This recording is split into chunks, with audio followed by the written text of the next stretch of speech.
मत्ती रचित सुसमाचार 15वां अध्याय। तब यरूशलेम से कितने फरीसी और शास्त्री यीशु के पास आकर कहने लगे, तेरे चेले पुरनियों की रीतों को क्यों टालते हैं कि बिना हाथ धोए रोटी खाते हैं? उसने उनको उत्तर दिया कि तुम भी अपनी रीतों के कारण क्यों परमेश्वर की आज्ञा टालते हो? क्योंकि परमेश्वर ने कहा था कि अपने पिता और अपनी माता का आदर करना, और जो कोई पिता या माता को बुरा कहे वह मार डाला जाए। पर तुम कहते हो कि यदि कोई अपने पिता या माता से कहे कि जो कुछ तुझे मुझसे लाभ पहुंच सकता था वह परमेश्वर को भेंट चढ़ाई जा चुकी, तो वह अपने पिता का आदर न करे, सो तुमने अपनी रीतों के कारण परमेश्वर का वचन टाल दिया।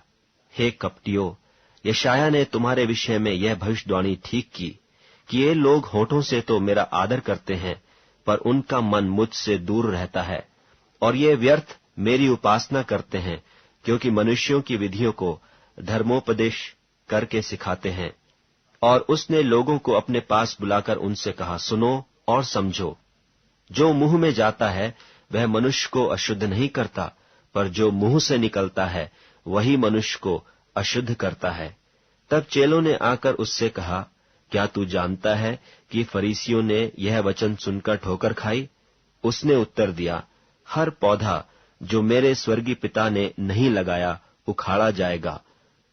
उनको जाने दो, वे अंधे मार्ग दिखाने वाले हैं, और अंधा यदि अंधे को मार्ग दिखाए तो दोनों गड्ढे में गिर पड़ेंगे। यह सुनकर पतरस ने उससे कहा, यह दृष्टांत हमें समझा दे। उसने कहा, क्या तुम भी अब तक ना समझ हो? क्या नहीं समझते कि जो कुछ मुंह में जाता वह पेट में पड़ता है और संडास में निकल जाता है, पर जो कुछ मुंह से निकलता है वह मन से निकलता है, और वही मनुष्य को अशुद्ध करता है। क्योंकि कुचिंता, हत्या, परस्त्री गमन, व्यभिचार, चोरी, झूठी गवाही और निंदा मन ही से निकलती हैं।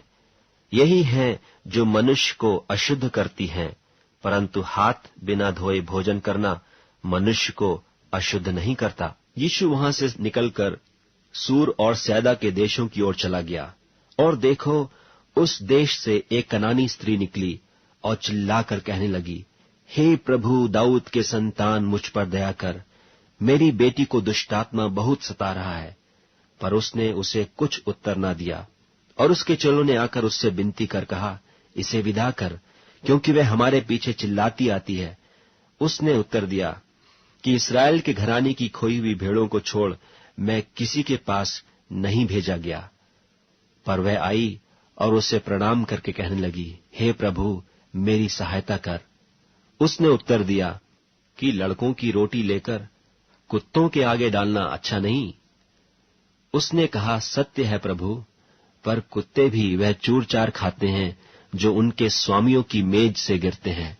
इस पर यीशु ने उसको उत्तर देकर कहा कि हे स्त्री, तेरा विश्वास बड़ा है, जैसा तू चाहती है तेरे लिए वैसा ही हो। और उसकी बेटी उसी घड़ी से चंगी हो गई। यीशु वहां से चलकर गलील की झील के पास आया और पहाड़ पर चढ़कर वहां बैठ गया। और भीड़ पर भीड़ लंगड़ों, अंधों, गूंगों, टुंडों और बहुत औरों को लेकर उसके पास आए, और उन्हें उसके पांवों पर डाल दिया, और उसने उन्हें चंगा किया। सो जब लोगों ने देखा कि गूंगे बोलते और टुंडे चंगे होते और लंगड़े चलते और अंधे देखते हैं, तो अचंभा करके इस्राएल के परमेश्वर की बड़ाई की।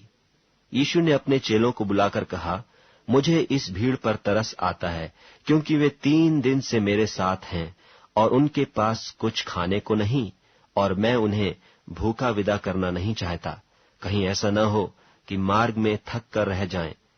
चेलों ने उससे कहा, हमें इस जंगल में कहां से इतनी रोटी मिलेगी कि हम इतनी बड़ी भीड़ को तृप्त करें? यीशु ने उनसे पूछा, तुम्हारे पास कितनी रोटियां हैं? उन्होंने कहा, 7 और थोड़ी सी छोटी मछलियां।